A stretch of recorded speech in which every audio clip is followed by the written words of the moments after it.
passed away a few months ago, and my father had gone to another city for work. Loneliness gnawed at me, and I had a strange sense of mental preoccupation. Suddenly I heard a sound from outside. It was as if someone was knocking on my window. I got up from my seat with fear and went to the window. Absolute darkness enveloped the outside, and nothing was visible. I heard the sound again. This time it was clearer. It was as if someone was calling my name. "Son, son," I stammered. "Who's there?" The voice that I heard sounded like my father's. In a kind and reassuring tone, he said, "It's me, son, your dad. Come out and see me." My heart was pounding faster than ever. I missed my father and had a strange longing to see him. Without hesitation, I opened the window and looked out. There was no one there, just absolute darkness and absolute silence. Suddenly, I felt a cool breeze blowing from behind me. I turned around and saw that the door to my room was open. A shiver ran down my spine. I slowly walked towards the door. Suddenly, a blinding light shone into my eyes from behind the door. I closed my eyes and covered my face with my hand. When I opened my eyes again, I saw a man standing in front of me. He was tall and thin with a dusty face. He wore torn and tattered clothes and had long, unkempt hair. The man stared at me and smiled wickedly. "Hello, son." His voice sounded like my father's, but it had a cold and soulless tone. Terror gripped me. I knew this man was not my father. He was a supernatural being who had taken the form of my father to deceive me. Before I could do anything, the man attacked me. I screamed with all my might and tried to run away from him, but he was stronger than me. He threw me into a corner of the room and attacked me with his claws and teeth. I felt a sharp pain all over my body. At that moment, I was only thinking about saving my life. With all the strength I had, I kicked the man in the stomach. He groaned in pain and took a few steps back. I took the opportunity and ran towards the window. I opened the window and jumped out of the room with all my might. I got lost in the darkness of the night and left the supernatural man behind me. I still don't know what happened that night. All I know is that I faced a supernatural being who was intent on killing me. Since that night, I have never stayed alone at home again. I always have nightmares of that man, and the fear and terror of that night will remain in my memory forever. I was still shaking with fear from that night. The nightmare of the supernatural man haunted me every night. There was no peace left in me.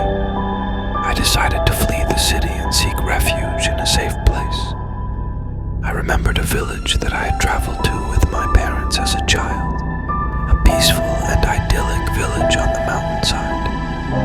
I hastily packed my bag and headed to the bus station. A few hours later, I was in the village I was looking for. The village was just as I remembered it, beautiful and charming. The villagers welcomed me with kindness and offered me a warm and welcoming home. At first, I tried to forget the past and get used to my new life, but the nightmares and fears still wouldn't let me go. Every night I dreamed of the supernatural man who was after me, as if he never intended to let me go. One day, a wise old woman in the village spoke to me. She had heard many stories about supernatural and paranormal beings. The old woman told me that the man I see in my dreams is a wandering spirit seeking revenge.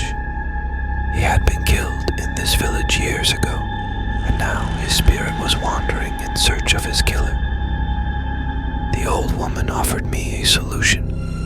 She said that I had to go to the place where the wandering man was killed and talk to him. With fear and trembling, I went to the designated place. It was a dark cave located deep in the mountains. I went into the cave and waited. Suddenly, I saw the supernatural man in front of me. His face was angry and hateful. In a cold and soulless tone, he said, "You are my killer." I screamed in horror. "No, I'm not your killer. I'm just an innocent boy." The supernatural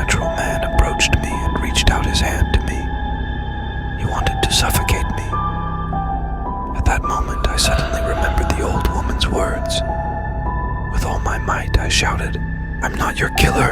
You mistook me for your killer." The supernatural man paused for a moment, as if he was thinking. Suddenly, his face changed. The anger and hatred disappeared from his eyes and was replaced by sadness and sorrow. In a sad tone, he said, "You're right. I made a mistake. You're not my killer." Then he lowered his head and stared at a corner of the cave. Suddenly, a light appeared in the cave, and the spirit of the wandering man slowly faded away. From that day on, the nightmares and fears left me. The wandering spirit had found peace, and I finally tasted peace too. I stayed in the mountain village and started a new life. I forgot the terrible memories of the past and found peace and tranquility with the kind people of the village. But I will never forget that terrible night and the supernatural man. This experience taught me that there are many things in our world that are beyond our comprehension. Things that are dark and mysterious and can bring fear and anxiety. Years had passed since those horrific events. I had a peaceful life in the mountain village and had forgotten the memories of the past. One day, while I was walking in the mountains, I suddenly saw a man standing by the river. His face was familiar, but I couldn't remember who he was.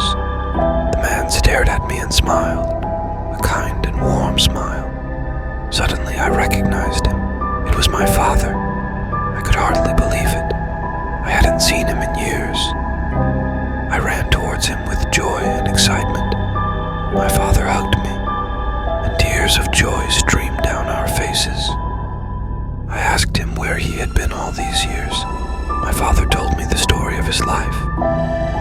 He said that after my mother's death, he went on a long journey to find himself. During his journey, he met a wise man who helped him cope with his grief and find inner peace. My father apologized for not being there for me all these years. He said he had made many mistakes in his life, but now he was sorry and just wanted to make amends. I forgave my father. I knew he was sorry and I loved him dearly. From that day on, my father stayed with me and we started a new life together. We lived happily in the mountain village. I helped my father work on the farm and he taught me a lot about life. I will never forget that terrible night and the supernatural man. But I know that those events were just a part of my past and they can no longer affect my life. I've learned to forgive the